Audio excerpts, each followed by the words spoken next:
Ce parcours de VAE, quelque part, était inscrit dans un projet personnel d'élargir mon profil.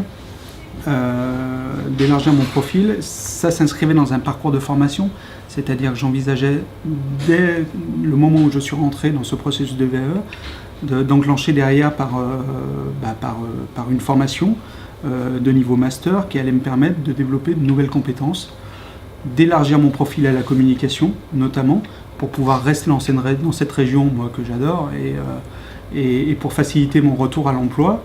Et quelque part, le poste que j'occupe aujourd'hui est le résultat premier de ce processus de formation, quoi. Alors, le passage devant le jury, pour moi, n'était pas du tout un stress. Mais alors, pas du tout. D'abord, l'accompagnement m'a permis, pendant toute la durée du processus de rédaction de mon dossier de VAE, m'a permis de savoir que j'étais à peu près dans les clous sur ce qui était demandé. Donc le service formation continue de l'université m'a accompagné, m'a fourni d'abord un dossier type qui a permis de structurer et de cadrer la réflexion. Donc je savais à peu près que j'étais dans les clous. Donc pour moi, c'était pas vraiment un stress que de me présenter devant le jury. Ce jury, bien sûr, essaye de vous pousser un peu dans certains retranchements quand il y a des points sur votre dossier qui ne sont pas clairs.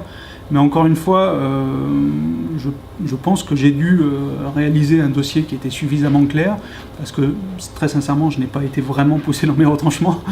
Et vraiment, le jury s'est très bien passé. Et moi, je l'ai vécu comme un moment d'échange avec des professionnels et un moment d'enrichissement réciproque, quoi, quelque part, sur une pratique professionnelle, sur 20 années de pratique professionnelle que j'ai trouvé plutôt agréable, quoi.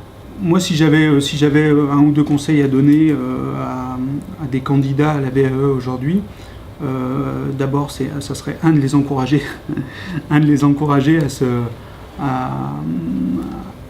se lancer dans ce type d'aventure, parce que, encore une fois, c'est intéressant au niveau personnel, c'est intéressant au niveau professionnel de se poser à un moment et de s'interroger sur ses pratiques. Donc rien que pour ça, ça vaut le coup. Que deuxièmement, on ne sait jamais de quoi est fait l'avenir, et que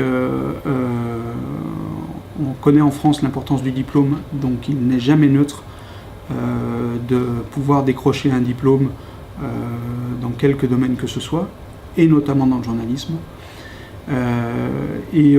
Troisièmement, un conseil, ça serait de se laisser le temps et de se donner le temps de la réflexion avant de se lancer dans la rédaction. Ce temps-là, il est indispensable pour mettre au clair ses idées. Alors au départ, on se dit mais j'avance pas, qu'est-ce qui se passe, jamais j'aurai le temps de boucler ce dossier, etc. Mais vraiment se donner le temps de la réflexion, c'est perdre du temps pour en gagner ensuite, très clairement. Parce que nous, en termes de rédaction, quand on est journaliste, derrière, une fois qu'on a les idées au clair, la rédaction, ça coule tout seul, quoi.